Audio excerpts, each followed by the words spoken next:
today, but that's what Speaker Gingrich was known for. From May 2011 to May 2012, Speaker Gingrich was a candidate for the Republican nomination for President of the United States, winning the South Carolina and Georgia primaries. Many of you remember his very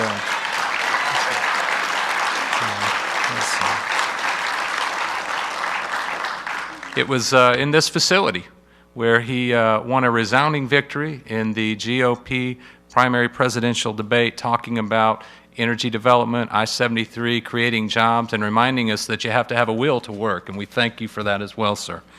The campaign was especially notable for its innovative policy agenda, its effort to bring new coalitions into the Republican fold, and for Newt's performance of debate. His $2.50 gallon energy plan set off a nationwide discussion about the use of America's energy resources. And of course, prior to his presidential campaign, Newt Gingrich served as general chairman of American Solutions, which led the 2008 Drill Here, Drill Now, Pay Less campaign and advocated for an all-of-the-above energy policy. In addition to his work in government, Speaker Gingrich has published 24 books, and together with his wife Callista, he has produced 7 historical and public policy documentaries. In fact, immediately after his remarks here today, he'll be available to sign some of the books he has with him out in the lobby. Would you please join me in a warm South Carolina welcome for the former Speaker of the United States House of Representatives, a great American, Newt Gingrich. Thank you, Brad. It's great to have you back.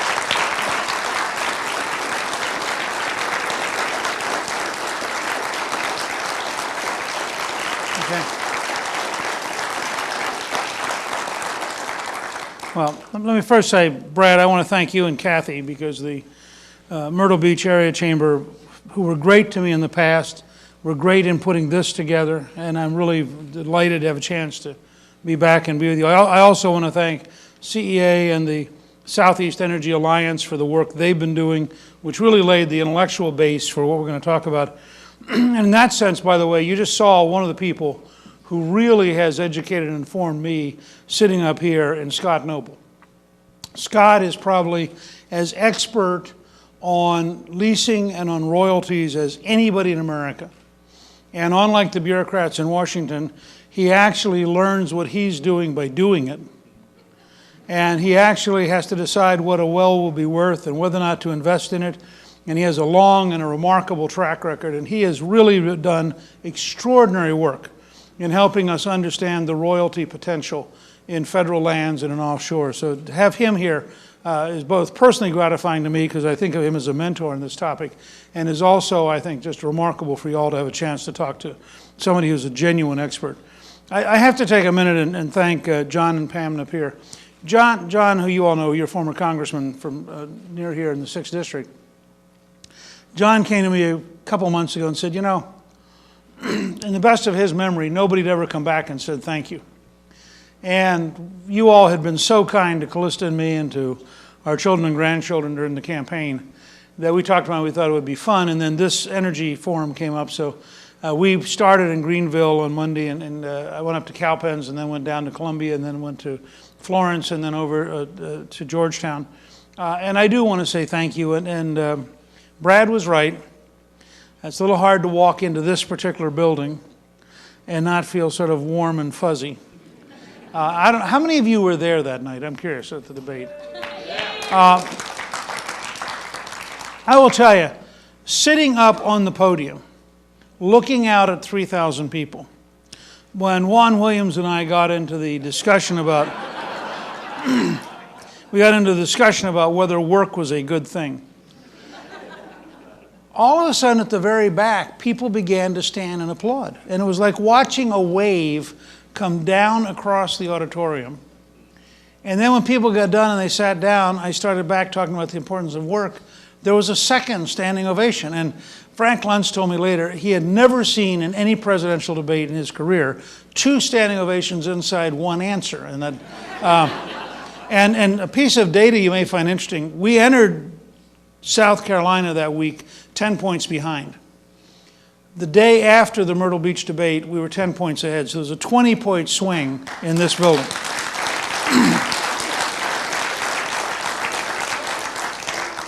And I want to also say, I had a great experience today and time to really talk and do some planning with Congressman Tom Rice. You can be very proud of him. He is really taking the lessons he's learned here in local government, applying it to being effective in Washington, and he and Renzi are doing a great job representing you, and so it's great for me to have a chance to come back and to work with him on some big issues.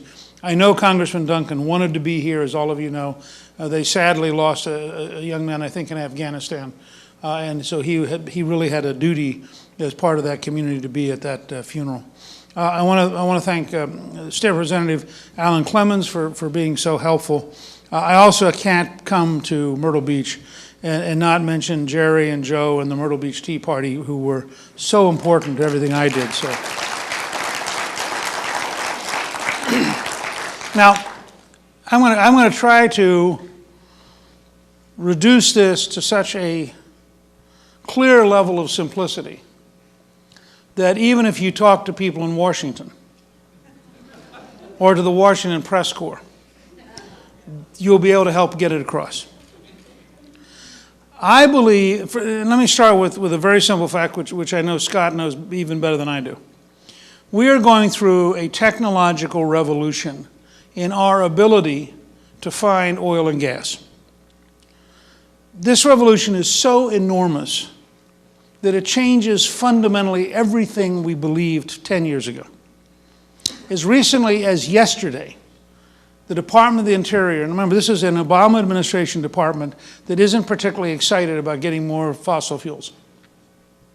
They announced yesterday that their estimate for the amount of oil and gas in North Dakota and Montana was off by a factor of either 2 or 3. That is, there's either 2 or 3 times more oil and gas reserves in North Dakota and Montana than they thought there was. Now, that's this year's reestimate, which comes on top of 2 years ago's reestimate, which comes on top of 4 years ago's reestimate, and it just keeps, every couple years, we discover that the new technologies are allowing us to find, both by being able to have much better seismic discovery so we can find it better, by being able to drill to it so we can get to it better. We are now having this extraordinary explosion of capability. When you realize that no exploration has ever been done in the South Carolina area at 1/4 of the depth at which we now drill, you realize that underneath whatever we currently think, the truth is we don't know. The current best estimate is that you have a very large supply of natural gas offshore. And you may have some oil, but it's mostly natural gas. Now, the reason, so my first point to you is, the supply is sitting out there. It's been blocked off politically for a generation.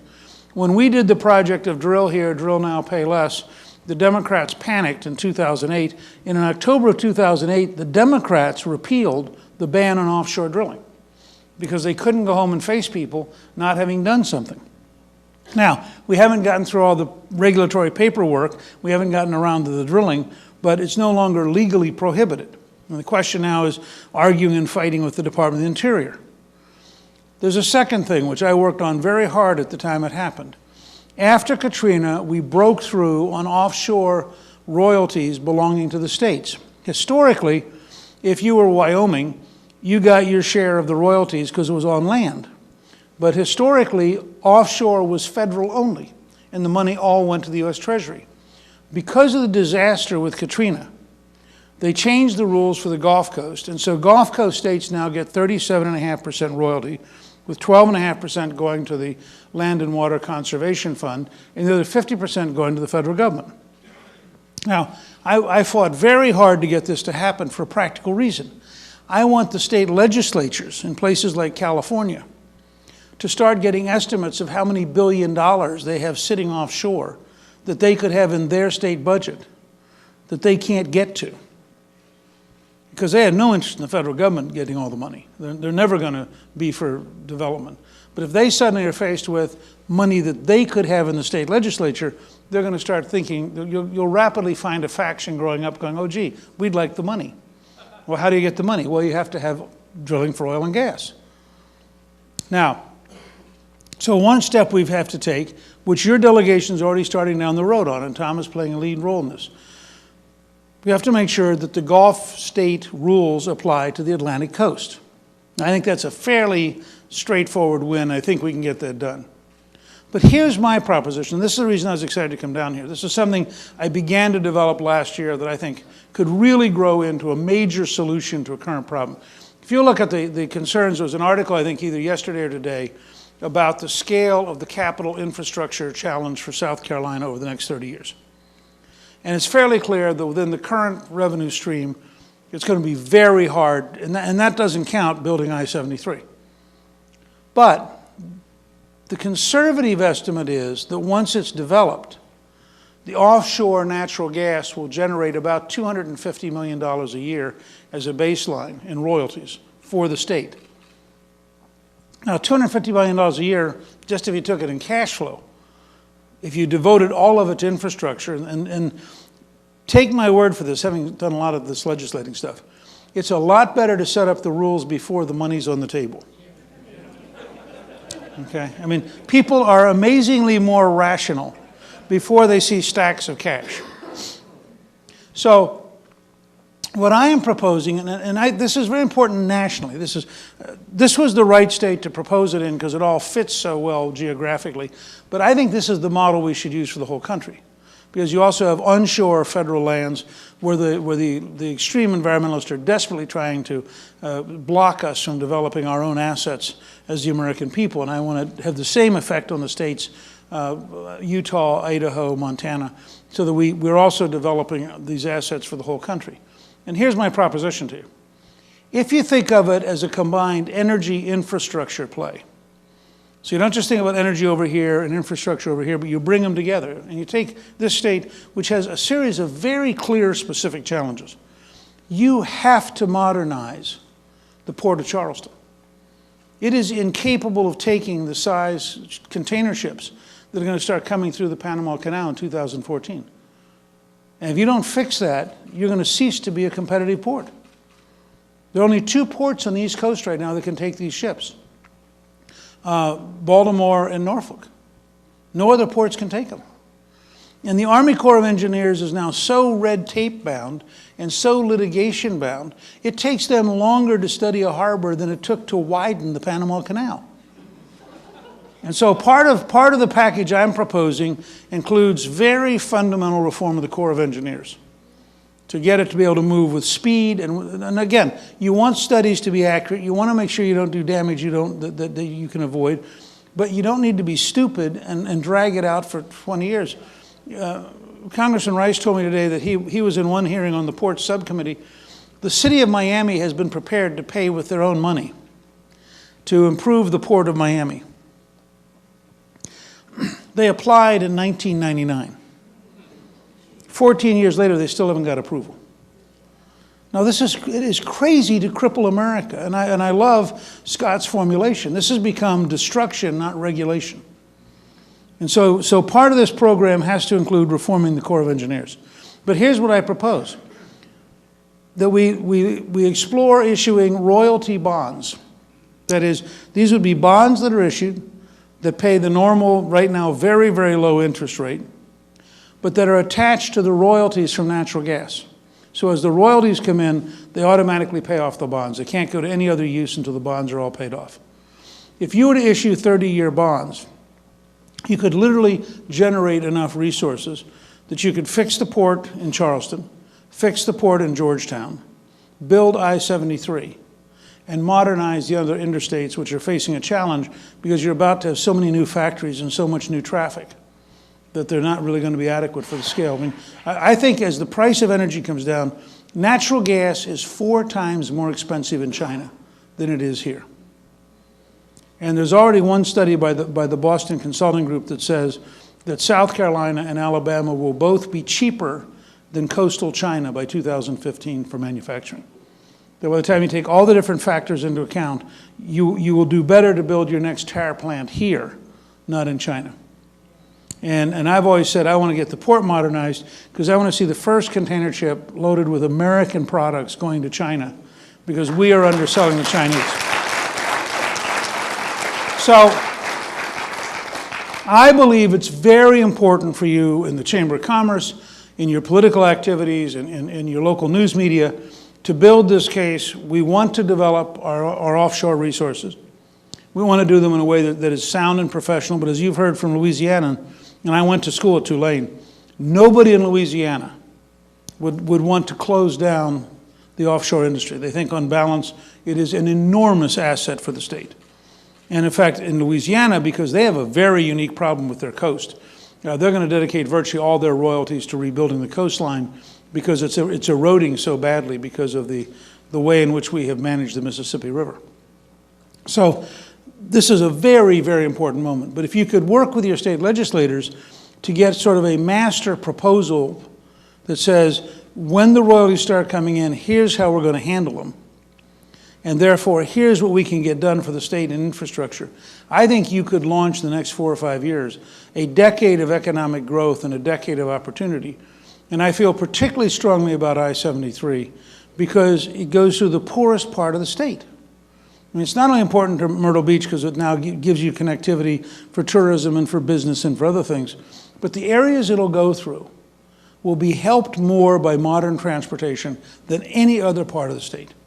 And Sally Atwater, the daughter of Lee Atwater, was with us last night. She had been my student leader in the state last year, and she's now working in one of these very, very poor counties. And she said, you know, folks who live in Myrtle Beach or in Columbia or in Greenville, they don't realize how really poor some of these counties are. And so I feel almost a moral obligation to fight for I-73 because I think it could have such a dramatic effect on people's lives over and above what it will do for Myrtle Beach. It'll do a lot for Myrtle Beach. So you've already heard from so many experts, and you probably have had your head filled up with so much stuff that I don't want to go much beyond the very simple principles.